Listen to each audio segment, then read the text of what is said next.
Hello दोस्तों, मेरा नाम शोएब है और साथ में है अभिषेक। नमस्ते। नमस्ते। Bitcoin bitcoin is basically a type of crypto currency. Bitcoin की ही तरह और भी क्रिप्टो करेंसीज अवेलेबल हैं। हमारे यहाँ रिसेंटली क्रिप्टो करेंसी को लेकर न्यूज़ थी कि इसे एक प्रपोज्ड बिल से बैन किया जा सकता है। And not just that, RBI यानी रिजर्व बैंक ऑफ इंडिया भी एक क्रिप्टो करेंसी लॉन्च कर सकता है। सबसे पहला सवाल जो मेरे दिमाग में आया वो ये था कि अगर आरबीआई ही एक क्रिप्टो करेंसी लॉन्च कर दे तो फिर फिएट मनी यानी हमारे और आपके नोट, ये और क्रिप्टो करेंसी में फर्क ही क्या बचा।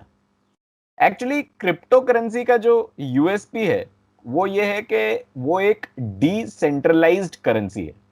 उसके ऊपर किसी सेंट्रलाइज्ड गवर्नमेंट अथॉरिटी का पावर नहीं चलता। उसे कोई इशू नहीं करता बल्कि माइनर्स बनाते हैं। ऐसा कहना ठीक भी हो सकता है कि आप ये समझ सकते हैं कि किसी भी गवर्नमेंट का क्रिप्टो करेंसी पर जोर नहीं चलता है। अब अगर आरबीआई खुद ही एक क्रिप्टो करेंसी लॉन्च कर देगा तो ये एक रेगुलेटेड सेंट्रलाइज्ड करेंसी रहेगी, जस्ट लाइक इंडियन रुपीस। खैर अभी तक तो ऐसा हुआ नहीं है, तो हम जो भी बात कर रहे हैं इसमें एक सिग्निफिकेंट अमाउंट ऑफ स्पेक्यूलेशन आप समझ सकते हैं। लेकिन अभी तक आखिर हुआ क्या है और हो क्या रहा है, इस सब की डिटेल बताएंगे अभिषेक।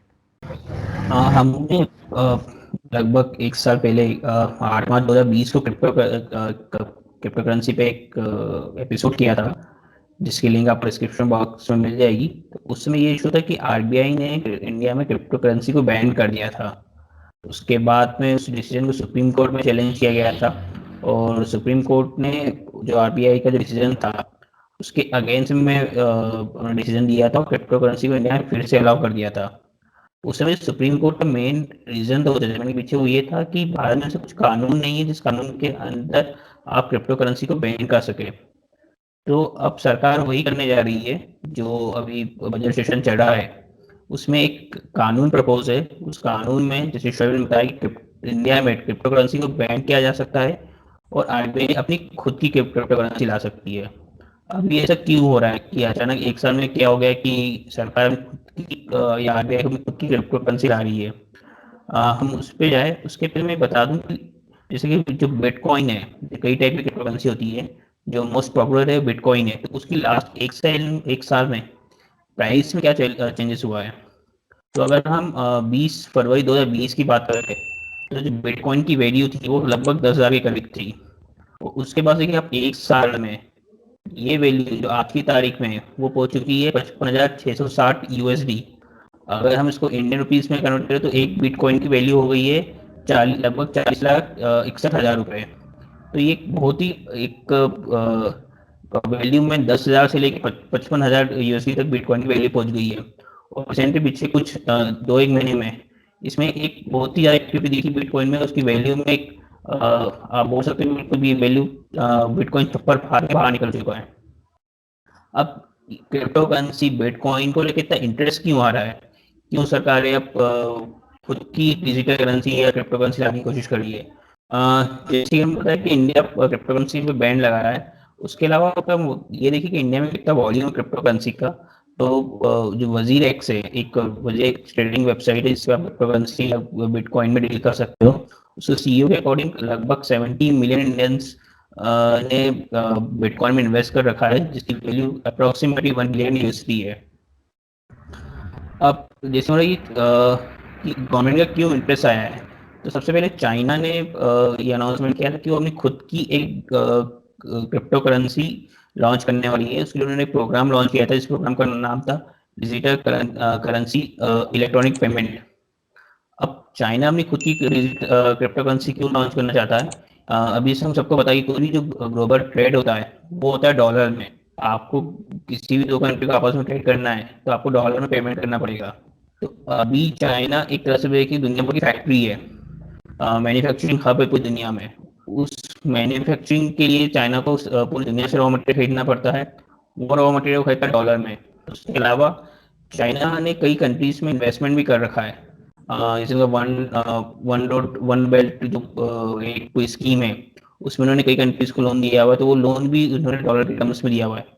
चाइना ये चाहता है कि हम डॉलर पे डिपेंडेंसी कम करो, क्योंकि डॉलर की वजह से ही अमेरिका एक तरह से सुपर पावर है, क्योंकि उसकी करेंसी पूरे वर्ल्ड में ट्रेड होती है। तो चाइना चाहता है कि हम डॉलर में ट्रेड ना करके हमारी खुद की क्रिप्टो करेंसी लॉन्च करें, उसमें ट्रेड करूँ मैं, मेरे जो सप्लायर है उनको भी मैं मेरी क्रिप्टो करेंसी में पेमेंट करूँ, और जिन कंट्री में मैं इन्वेस्टमेंट करना चाहता हूँ वहाँ पर भी मैं मेरी क्रिप्टो करेंसी में इन्वेस्ट करूँ। तो आगे जाके हो सकता है चाइना अपनी खुद की क्रिप्टो करेंसी लॉन्च कर देता है, उसमें ट्रेड चालू कर देता है। तो हो सकता है चाइना की क्रिप्टो करेंसी उस यूएस जो यूएस डॉलर की वैल्यू है उसकी जगह ले ले। इसलिए आरबीआई भारत सरकार ने भी अब ये इस डायरेक्शन में सोची कि हमें भी खुद की एक क्रिप्टो करेंसी लॉन्च करना चाहिए, ताकि हम आगे जाके ग्लोबल प्लेटफॉर्म पे कहीं पीछे ना रह जाए। उसके बाद ये तो एक बेसिक डिटेल थी। अब एक और ऐसी डिटेल है जो क्रिप्टो करेंसी के बारे में कि जो बहुत कम लोगों को पता है। क्रिप्टो करेंसी की वजह से ग्लोबल वार्मिंग भी बढ़ रही है, कि क्रिप्टो करेंसी में कार्बन इमिशन बहुत ज़्यादा होता है। जिसकी होता है कि एक जो बिटकॉइन है इसकी माइनिंग की जाती है, माइनिंग में कॉम्प्लेक्स एल्गोरिथम सॉल्व की जाती है, जिसमें एक बिल्कुल हाई पॉपुलेशन की रिक्वायरमेंट होती है। तो इसके लिए काफ़ी बड़े एडवांस सिस्टम की ज़रूरत होती है, जिनको रन करने में काफ़ी इलेक्ट्रिसिटी लगती है, और ये सिस्टम काफ़ी हीट भी जनरेट करते हैं।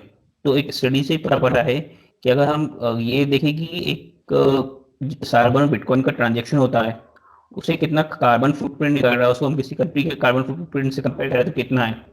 तो उसकी पहली न्यूजीलैंड की न्यूजीलैंड को सार्बन में 37 million ton carbon dioxide emit करता है। उतना ही बिटकॉइन का एक ट्रांजेक्शन जो एक साल ट्रांजेक्शन होता है उसमें भी इतना कार्बन इमिशन होता है। अगर हम बात करें कि बिटकॉइन का एक ट्रांजेक्शन है और उसको हम इक्विवेलेंट करें कि एक हम क्रेडिट कार्ड से ट्रांजेक्शन कर रहे हैं, तो दोनों में कितना कार्बन इमिशन होगा। तो बिटकॉइन के एक ट्रांजेक्शन में 7,600,764 टाइम्स ज़्यादा कार्बन इमिशन होता है as compared to credit card या डेबिट कार्ड। तो ये एक थोड़ी बेसिक डिटेल थी इंडिया में क्रिप्टो करेंसी के बारे में, और एक ग्लोबल सिनेरियो के बारे में आपको मैं आज देने की कोशिश की थोड़ी। मैं ये सोच रहा था कि अगर आपने एक स्लाइड में बताया कि 7 मिलियन यानी 70 लाख लोग बिटकॉइन में इन्वेस्ट कर चुके हैं इंडिया में, इन 70 लाख लोगों का क्या होगा, इनके पैसे का क्या होगा, अगर बिटकॉइन बैन होता है क्या ये आगे ट्रेड कर पाएंगे नहीं कर पाएंगे, ये सब अप इन दी एयर है। वैसे बैन होगा तो आई डोंट थिंक ट्रेड कर पाएंगे, लेकिन उसी नहीं, से इसमें रिलेटेड। इसमें ये हो सकता है कि ट्रेड कर पाए, जैसे 70 लाख लोगों के पास वो है, तो वो एक ट्रेडिंग जब वजीर एक्स है तो वो एक प्लेटफॉर्म पे ट्रेड नहीं करता। अगर आप पीयर टू पीयर चाहते हैं कि मैं एक आदमी दूसरे आदमी में अगर मैं डिजिटल करेंसी ट्रेड कर सकता हूँ, वो ट्रेड कर सकते हैं। क्योंकि गवर्नमेंट का कुछ ये आपसे पता है कि सेंट्रलाइज एक एक सिस्टम है, किसी गवर्नमेंट ने कोई कंट्रोल नहीं है। अगर मैं आपको अगर देना चाहता हूँ तो गवर्नमेंट को पता भी नहीं पड़ेगा मैं ट्रांसफर कर रहा हूँ। बट एक ट्रेडिंग, एक कॉमन प्लेटफॉर्म ट्रेडिंग नहीं हो पाएगी, पीयर टू पीयर ट्रांसफर हो सकता है। बड़ी बड़ी कंपनीज जैसे टेस्ला ने कहा था कि वो बिटकॉइन में पेमेंट्स लेना स्टार्ट करेंगे। कुछ कंट्रीज में बिटकॉइन एक्चुअली काफ़ी पॉपुलर है और अप्रूव्ड है गवर्नमेंट के थ्रू। आप यूज़ कर सकते हैं बिटकॉइन के एटीएम भी देखने को मिले थे किसी न्यूज़ में।